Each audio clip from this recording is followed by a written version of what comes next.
Good afternoon, ladies and gentlemen. Can you hear me?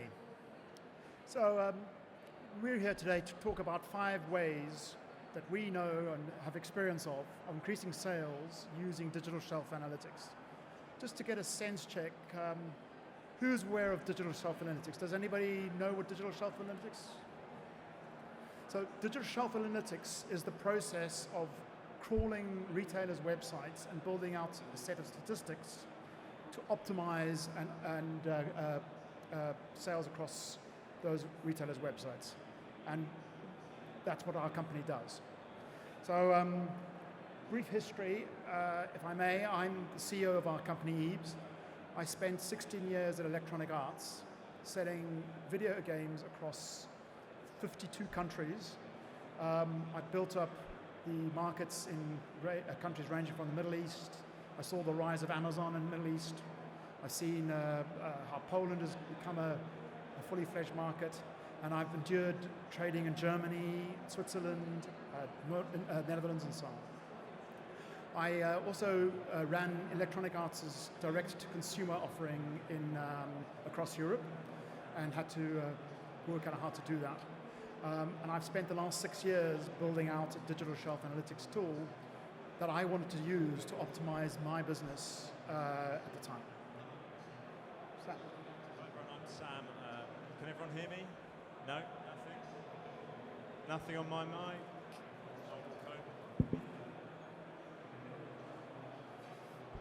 Hi everyone, I'm Sam Adams. I'm the Director of Sales here at Eaves. So I'm a measurement and benchmarking expert through digital shelf analytics and have spent most of my career working with the likes of Pepsi, Johnson & Johnson, Warner Brothers, and the clients we have at Eaves to drive sales growth through using tools like Eaves Digital Shelf Analytics.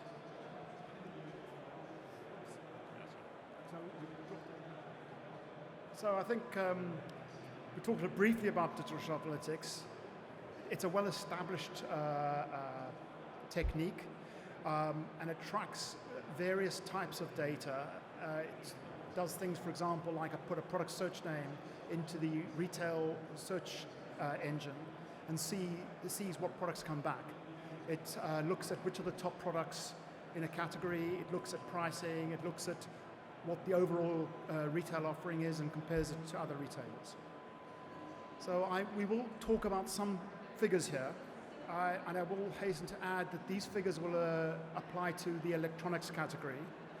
Broadly speaking, we see groups of categories where apparel has typical figures across apparel, FMCG, and then electronics and other CPG toys and so on tend to have similar trends.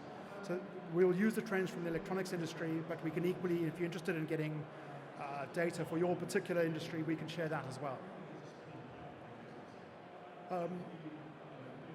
So, how to do? Yeah, so the first point is, if a consumer's trying to find your product, can they? Something we see a lot in consumer electronics as it's a higher ticket purchase item, is consumers are going to spend a lot of time looking online for reviews and ratings. So if you look at a site like Trusted Reviews or Which, they'll be putting the full official product name in all of those reviews, and that's what the consumer will search with. So if you are a brand selling in these retailers, you need to make sure that your brand and product titles are including this, because that's how your consumers are searching. We see a lot of it on Amazon, where the most optimized searches in the category are ones that have this really quite detailed and specific product name in the start, and then an optimized product title later. Another piece of this is names that are hard to find. So first and foremost, on the left-hand side, you can see Spider-Man. The use of things like hyphens, trademarks, explanation marks actually can really throw off retailers' algorithms and search engines. So we see that localization per market is really, really important. So not just in the UK, making sure it's Spider-Man, or if it's PlayStation, making sure that there's a capital S in there, but also making sure if you're working with franchises like Harry Potter, that actually what your consumer is finding is your product. So we see a lot on Amazon, and then in the likes of maybe MediaMarkt in Germany, if you search for Harry Potter, what will come up is lots of Monopoly offerings, some Uno cards, some Cluedo, but actually at that time, may have wanted Hogwarts Legacy, their billion-dollar video game release, to come up. So it's really, really important that you A/B test all of your search terms, making sure it's optimized for your product at that time. Other pieces are on the top right, you can see Hori with an alpha sign. This can also be used as an example for trademarks. Lots of brands are selling with trademarks, especially if there's franchises like I mentioned. So just make sure that the retailer's search engine doesn't need that trademark to actually find your product. One of the largest video game releases of Q1 of this year, in lots of retailers throughout Europe, you couldn't find the product unless you typed in the exact name and waited for the search bar to pop up. If you'd pressed enter, because of the localization and the trademarking on the actual retailer search engine, you couldn't find the product, and you'd be pushed towards Lego sets. And then finally, if you even look at the most exuberant billionaire in the world, sometimes can't even get this right. So when Twitter moved to X, they actually had to change their name on the Apple Store to X, formerly Twitter, because the Apple Store search engine wasn't actually finding X. Pete, do you want to take through category rank? Okay, the retailer's category are generally the pages that the consumers find through mega menus or through the product page breadcrumbs. So we have a toy category here, or early learning toy category. I saw a presentation earlier today that this counts for about 30% of sales, I think it was. 36% of sales actually originate from the category pages across all retail. The key thing here is, like any form of search, consumers don't necessarily page very heavily. And in electronics, most purchases are made within the first 3 pages. Apparel is a bit longer, they might go to 8, and FMCG is very short, it's 1 to 2. So your position in these category pages is very important. You can control the position more than you think. So retailers' category listing pages are delivered in a way, usually using systems like Algolia, to optimize sales. They want to sell the thing first. But there are ways that the search engine, that you can influence that search engine. And these are some ideas. When you reprice a product, generally speaking, the category listing page will reset it and place the product higher up in the category page. And it will test to see if the consumer is now clicking on that. If the consumer continues to click on that, it'll keep it there. If the consumer doesn't, it will go down. But a reprice is the biggest effect of the reprice is not necessarily a lower price. It's the fact that it moves it up the category page. A second technique is to release a new SKU. So you might have a well-established SKU, change the packaging, put a different GTIN on it, and re-release it. And you can zoom up the category pages. We had a customer who their rank was 1,000 because they kept the listing for 7 years. They changed their listing to a new listing for that year. Their rank went straight up to about 6 or 7, and their sales doubled. And all they did was change the listing on the retailer's website.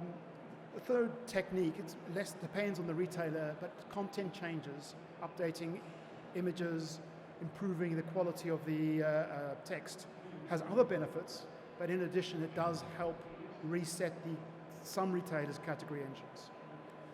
The last technique is you can just buy it. Increasingly, retailers are selling that space.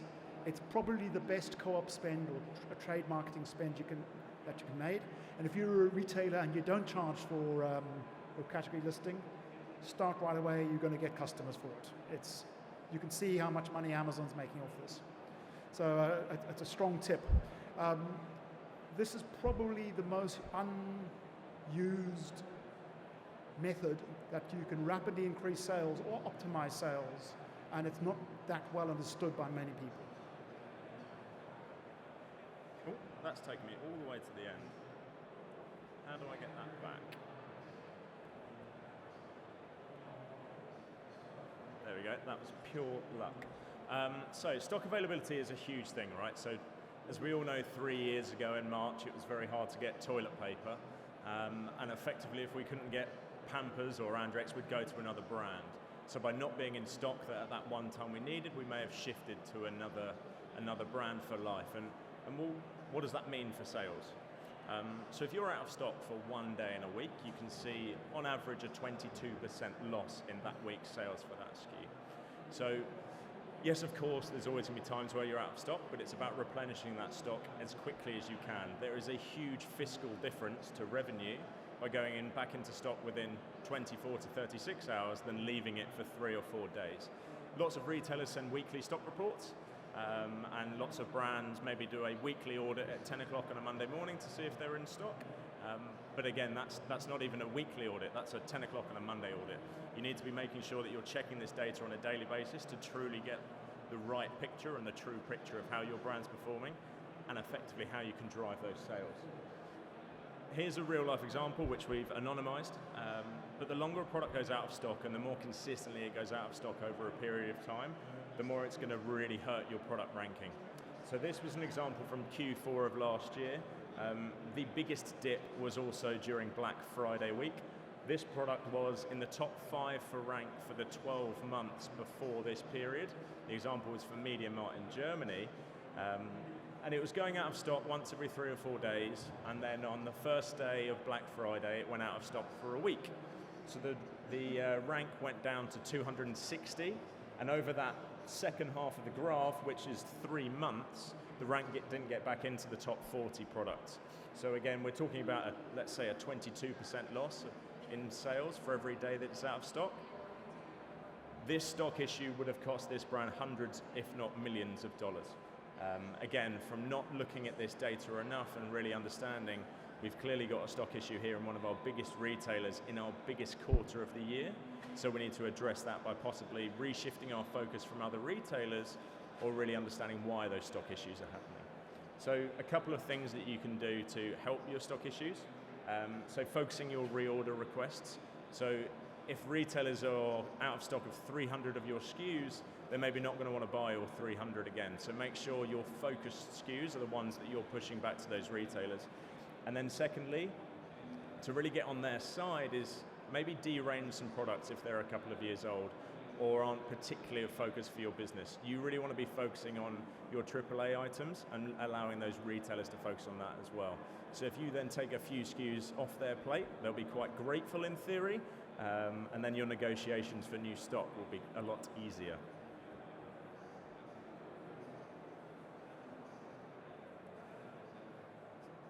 More obvious things are moving onto the PDP page. Does everybody know what the PDP page is? PDP page is the product description page.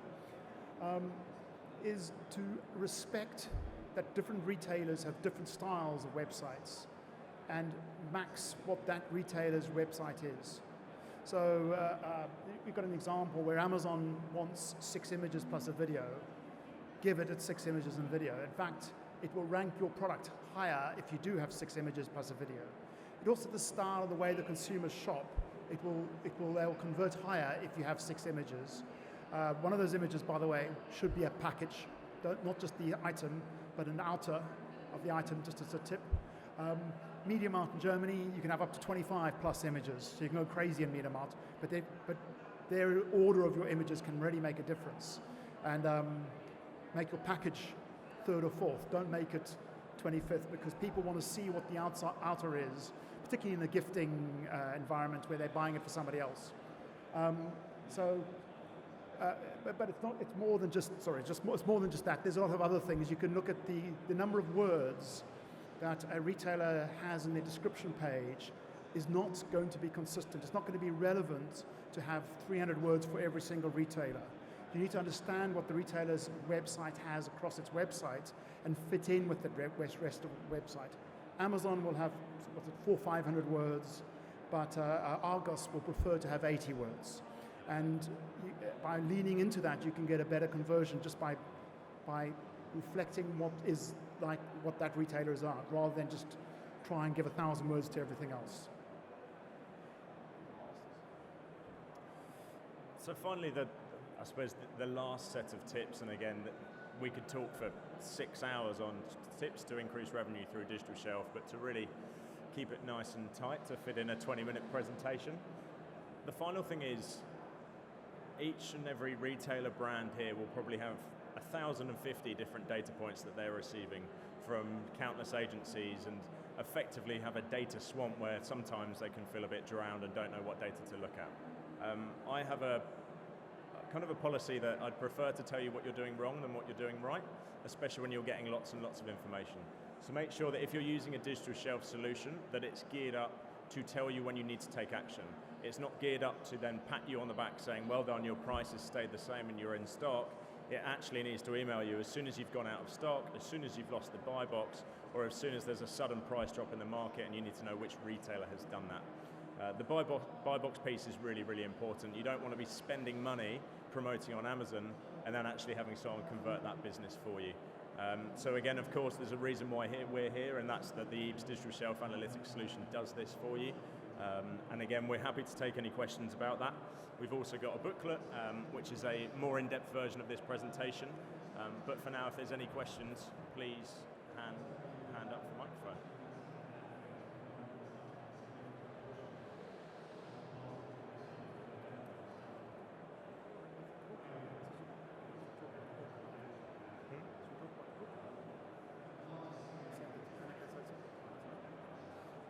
If anyone would like a copy of the booklet, we've got Annika just on the exit who can hand out copies. Thank you very much.